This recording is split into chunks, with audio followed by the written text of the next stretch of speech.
অনেক দিন হলো কোনো দাওয়াত পাচ্ছিলাম না। হুট করে একটা জন্মদিনের দাওয়াত পেলাম।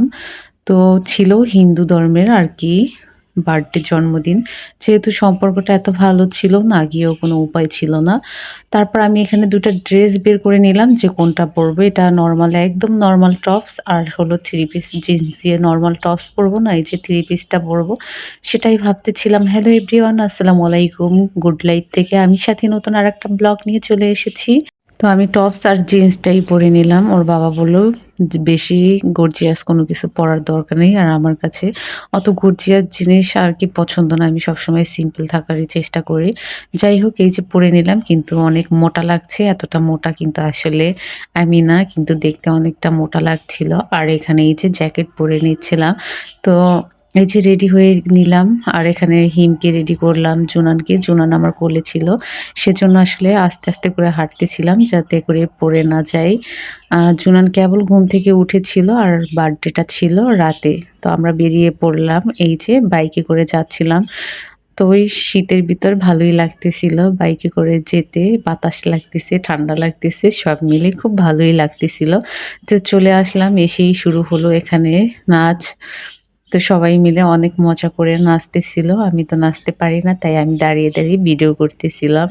আচ্ছা বলেন তো কে কোন জেলা থেকে আজকের ব্লগটি দেখছেন? অবশ্যই কিন্তু কমেন্টে জানাবেন।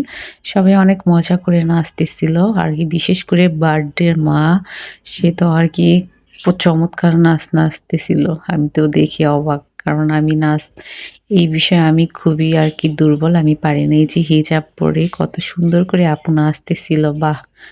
দারুণ। আমি দেখেই যাচ্ছিলাম কারণ আমি নাচতে আসলে পারি না। নাচতে গাইতে কোনোটার আর কি আমার যোগ্যতা নেই। আমি পারি না বললেই চলে। তাই আমি দাঁড়িয়ে, দাঁড়িয়ে উপভোগ করতেছিলাম। সাথে ছোট, ছোট করে ক্লিপ নিচ্ছিলাম যাতে করে আপনাদের সাথে শেয়ার করতে পারি। এই যে দেখেন।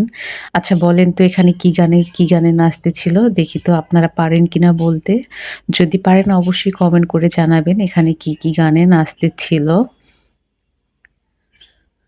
তো সাউন্ড আসলে অফ করে দিতে হলো। কারণ হলো গিয়ে কপিরাইট আসার ভয় আছে। যেহেতু এখানে মিউজিক চলতেছিল, সেজন্য সাউন্ড আসলে অফ করে তারপর ভিডিওটা শেয়ার করতেছি। যদি সাউন্ড দিয়ে শেয়ার করতাম তাহলে অনেকটা ভালো লাগতো। গানের সাথে নাচটা আরকি মিলে যেত। কিন্তু আসলে সাউন্ড দিতে পারছি না কপিরাইটের জন্য। তাই এভাবেই দেখতে হবে।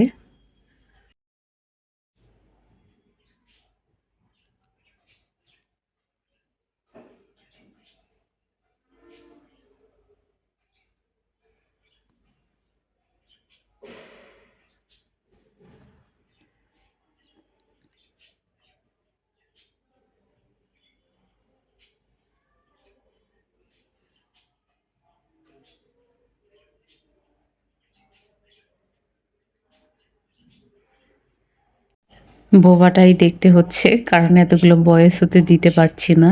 আর এখানে এই যে চলে আসলাম কেক কাটার পর্বে। তো সবকিছু এই যে গোছগাছ করে নিচ্ছে কেক কাটার পর্বে। তো অল্পের ভিতর খুব সুন্দর করে ডেকোরেশন করছে সবকিছু। মাশাআল্লাহ বলে অনেক ভালোই হয়েছে। এই যে বার্থডে বয়ের কেক চলে আসছে। তো কেক কেটে আমরা আর বেশি সময় থাকিনি। কেক কেটে আমরা বাসায় চলে এসেছিলাম।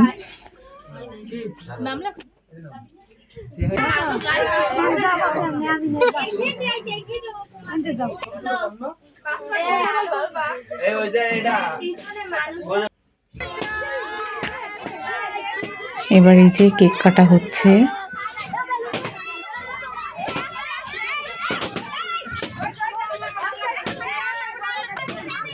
তো এখানে কেক কাটার ভিতর এরা এমন করে বেলুন ফাটাচ্ছে যে বাচ্চারা প্রচণ্ড ভয় পাচ্ছিল। সেজন্য আসলে ধমক দিচ্ছিল সবাই। অনেক ভয় পাচ্ছিল বাচ্চা, বিশেষ করে আমার জুনান তো অনেকটা ভয় পেয়েছে। আর এখানে এই যে আমাদের খেতে দিল আর আমাদের প্যাকেটগুলো দিয়ে দিল। এবার আমরা বাসায় চলে আসছি। বাসায় বসে খাবো। আর এখানে জুনান আমাকে ভিতরে যেতে দিবে না। তো এই যে ফাইনালি চলে এসেছি। আর এখানে রাতে খাওয়া-দাওয়াটা করে নিচ্ছি। এই ছিল আজকের ব্লগ। আল্লাহ হাফেজ।